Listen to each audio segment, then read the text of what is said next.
श्री रमन महर्षि ने ध्यान की नई शुरुआत करने वालों के लिए एकाग्रता की सफलता हेतु अनुरूप परिस्थितियों की व्यवस्था आवश्यक है बताया। इच्छा शक्ति दृढ़ होने पर एकाग्रता आसान एवं प्रभावशाली हो जाती है। तब उन परिस्थितियों की अधिक आवश्यकता नहीं रहती। ये परिस्थितियाँ उन सभी चीज़ों से संबंधित हैं जो मानसिक क्रिया को सामान्य रूप से तथा एकाग्रता को विशेष रूप से प्रभावित करती हैं। सर्वप्रथम एक ऐसे स्थान का चुनाव करना चाहिए जो शांतप्रद, कोलाहल रहित तथा स्वच्छ हो। इसलिए सामान्यतः पर्वत, नदी का किनारा, गुफा या एक बड़े मंदिर का चुनाव किया जाता है। अगला है बैठने का स्थान का चयन करना, जो ना तो बहुत ऊंचा हो और ना ही अत्यंत नीचा। उस स्थान पर एक आसन बिछा हो। अपनी सुविधा अनुसार साधक किसी भी आसन में बैठ सकते हैं, किंतु बैठे हुए अवस्था में शरीर बिल्कुल सीधा होना चाहिए। मन शांत तथा भय या विक्षेप रहित होना चाहिए। विचारों को नियंत्रित करने का प्रयास करना चाहिए। विक्षेप उत्पन्न करने वाले सभी विचारों को दूर करने की आवश्यकता है, ताकि मन पूर्ण रूप से ध्यान के विषय पर केंद्रित हो सके। ध्यान में हृदय का पूरा समर्पण आवश्यक है। ध्यानकर्ता का व्यक्तित्व ध्यान में विलीन एवं विलुप्त हो जाना चाहिए। इससे श्वास अपने आप शांत एवं नियंत्रित हो जाता है। उसे नियंत्रित करने के लिए अलग से प्रयत्न नहीं करना पड़ता। ध्यान में दृढ़ इच्छा के अभाव में संसारिक आकर्षणों के विचार कांचन, कामिनी, यश, सुख आदि मन को विचलित करते रहते हैं। ऐसी स्थिति में एक निश्चित अवधि तक प्राणायाम का अभ्यास किया जा सकता है। इससे कुंभक की शक्ति बढ़ती है और मन शांत हो जाता है। महर्षि अक्सर लोगों को स्मरण कराते कि प्राणायाम जैसी क्रियाओं में अधिक समय व्यर्थ नहीं करना चाहिए, बल्कि आत्मबोध के एकमात्र लक्ष्य पर सारा प्रयत्न केंद्रित होना चाहिए। ध्यान किस पर किया जाए, इस विषय पर सहयोग प्राप्त करने हेतु शिष्य तथा अन्य व्यक्ति महर्षि से अक्सर प्रश्न पूछते रहते हैं। इस बारे में वे साधक को आरंभ में उसी ध्यान का चुनाव करने की अनुमति देते हैं जो वह पहले करता रहा है। यदि कोई पहले से गणपति, सुब्रह्मण्य, काली, शिव, राम, प्रणव, शक्ति बीजम, पंचाक्षरी, अष्टाक्षरी, दीप, ज्योति, माँ या गुरु को विषय मानकर ध्यान करता रहा है, तो महर्षि उसे पूरे विश्वास के साथ जारी रखने का परामर्श देते तथा बताते हैं कि ये साधन उसे अंतिम लक्ष्य के निकट ले जाने में सहायक हैं।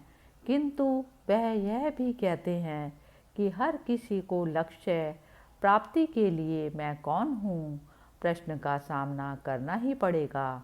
मृत्यु से भय की अवस्था में उन्होंने स्वयं इस प्रश्न मैं कौन हूँ का सामना किया तथा आत्मज्ञान के सर्वोच्च लक्ष्य को प्राप्त करने में सफल हुए। इसलिए वे अपने प्रत्यक्ष अनुभव को बताते हुए कहते हैं कि मैं कौन हूँ की खोज तीव्रता से करनी चाहिए। उनका कहना है कि सर्वप्रथम मालूम करें कि शरीर, मन, इंद्रियां, बुद्धि, विचार या प्राण के माध्यम से अस्तित्व का बोध कराने वाला सदैव विद्यमान यह मैं कौन हूँ, क्या शरीर, क्या मन, क्या बुद्धि, क्या प्राण, गहन विश्लेषण एवं अन्वेषण से यह पता चलता है कि इनमें से मैं कोई नहीं हूँ। कोई टिप्पणी कर सकता है कि मैं मृत्यु के बाद नहीं रहता, तो प्रति प्रश्न यह है कि अच्छा, तो मृत्यु किसकी? यह क्या है जो मरता है? इन प्रश्नों का सर्वप्रथम हल निकालना आवश्यक है।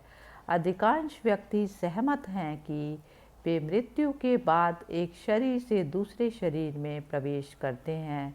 कुछ का अनुभव इसी जीवन का है कि सोने में वह शरीर छोड़कर कहीं सुदूर चले जाते हैं तथा जगने पर स्वप्न की अनुभूति करते हैं।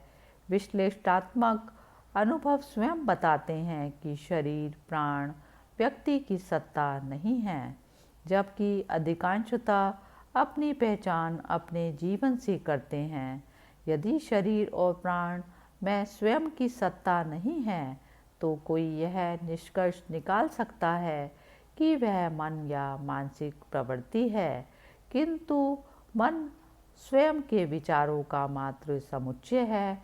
इसलिए कोई सहज ही अनुभव कर सकता है कि वह विचार मन नहीं है। व्यक्ति यह अनुभव करता है कि वह विचारों को ग्रहण करता, दूर भगाता अथवा उन्हें पुनः आने के लिए स्थान देता है। इसलिए निश्चित ही वह आत्मा मैं नहीं है, बल्कि आत्मा मैं केवल विषय है। इसलिए व्यक्ति को सर्वप्रथम विषय परक विचारों को नष्ट करना चाहिए। तब प्रश्न उठता है कि शेष कौन सी चीज़ बची है? यह अहंकार है, जिसे व्यक्तित्व भी कहा जाता है। बुद्धि संपन्न आत्मा इस तुच्छ अंग को पहले ही अस्वीकार कर दिया गया, किंतु प्रश्न का सामना करने में बुद्धि मैं की प्रकृति पर थोड़ा प्रकाश डालती है। एक के बाद एक चीज़ों को इस टिप्पणी के साथ अस्वीकार कर दिया जाता है कि ये केवल आत्मा के आधिपत्य की वस्तुएं हैं। एक चीज़ जो उदित होती एवं लुप्त होती है, जो परिवर्तनशील, जो चली जाती और फिर आती है, निश्चित ही मैं नहीं है, वास्तविक नहीं है। नेति नेति इस तरह इस कार्य में बुद्धि अपनी भूमिका निभाती तथा सेवा प्रदान करती। इस निषेधात्मक विधि में बुद्धि थक जाती है। बुद्धि की अंतिम सेवा होती है अपने आप को समाप्त कर देना। शुद्ध आत्मा का बोध बुद्धि से नहीं होता। आंखें आत्मा को देख नहीं सकती, यद्यपि आँखों से सब कुछ दिखता है जो बाहर दृश्य है। इसलिए बुद्धि भी भौतिक आँखों जैसी है, जो केवल बाह्य वस्तुओं को देखती है। कठोपनिषद में आवृत चक्षु का वर्णन है, जिसका अर्थ है अंतर्मुखी आँखें, पर वास्तव में यह ना तो आँख है और ना ही बुद्धि जो आत्मा को देखती है। वहाँ कुछ और है। आत्मा में और आत्मा के रूप में आत्मा की स्वयं को प्रकाशित करने की शक्ति, चैतन्य शक्ति जो आत्मा से अविच्छिन्न है, हमें इसका वर्णन नहीं करना चाहिए, जो अवर्णनीय है। हजारों वर्षों से दृष्टा ऋषि घोषित करते रहे हैं कि वाणी एवं विचार उसे आत्मा देखने, उसके पास पहुँचने एवं उसे समझने में अक्षम हैं। यतो वाचो निवर्तन्ते अप्राप्य मनसा सह तैत्तिरीय उपनिषद। इसलिए साधक को ध्यान के लिए आरंभिक वर्णन से संतुष्ट रहना चाहिए तथा पाठकों को शेष आत्मानुभूति को अनुभव करने के लिए छोड़ देना चाहिए। 5 वर्ष की छोटी बच्ची जब अपनी माँ से पूछती है कि मातृत्व एवं बच्चे को जन्म देने में उसे क्या प्रसन्नता या पीड़ा हुई, तो माँ मुस्कुराकर उत्तर देती है कि प्रतीक्षा करो और स्वयं अपने अनुभव से देखो। इस आत्मा का जन्म स्वयं के भीतर उसकी अनुभूति सब कुछ है। शुद्ध आनंदमय चैतन्य अस्तित्वमान आत्मा को केवल वास्तविक बोध से जाना जा सकता है। महर्षि जी बहुत कम बोलते हैं। जब यात्री आते हैं तो वह केवल देखते हैं कि कौन आया तथा अपना ध्यान का दृष्टिकोण यथावत बनाए रखते हैं। उनकी आंखें स्थिर रहती, उनकी श्वास सुनाई नहीं पड़ती तथा मन अक्सर समाधि में रहता है। विशेषकर भेंट के लिए आने वाला अपने विचारों को स्थिर करने तथा आत्मा में गोता लगाने के उद्देश्य से महर्षि का सहयोग प्राप्त करने आया है, तो वह बात करना बंद कर देता है और उसे आवश्यक संकेत या सहयोग प्रदान करते हैं। महर्षि सदैव कहते भी हैं कि ज्ञानी का सानिध्य श्वास नियंत्रण में बड़ा सहायक है। महर्षि की निकटता में श्वास ही नहीं, मन भी नियंत्रित हो जाता है। विक्षेप उत्पन्न करने वाले सभी विचारों एवं चिंताओं से मुक्त होकर वह अंतर्मुखी होने के लिए तैयार हो जाता है। समाधि की कठिन अवस्था भी सहज बन जाती है। यह अनुभव महर्षि के अनेक भक्तों एवं शिष्यों का है। अनेक कहते हैं कि वे अपने घर, मंदिर या नदी के किनारे भी ध्यान में कठिनाई होती है, किंतु महर्षि जी के सानिध्य में कक्ष में बैठने पर वे ध्यान को तोड़ने वाले सभी प्रकार के विक्षेपों से मुक्ति पा जाते हैं। वे कहते हैं कि उनके प्रति यह महर्षि का अनुग्रह है कि कुछ क्षणों में वे अंतर्मुखी दृष्टि प्राप्त कर लेते हैं।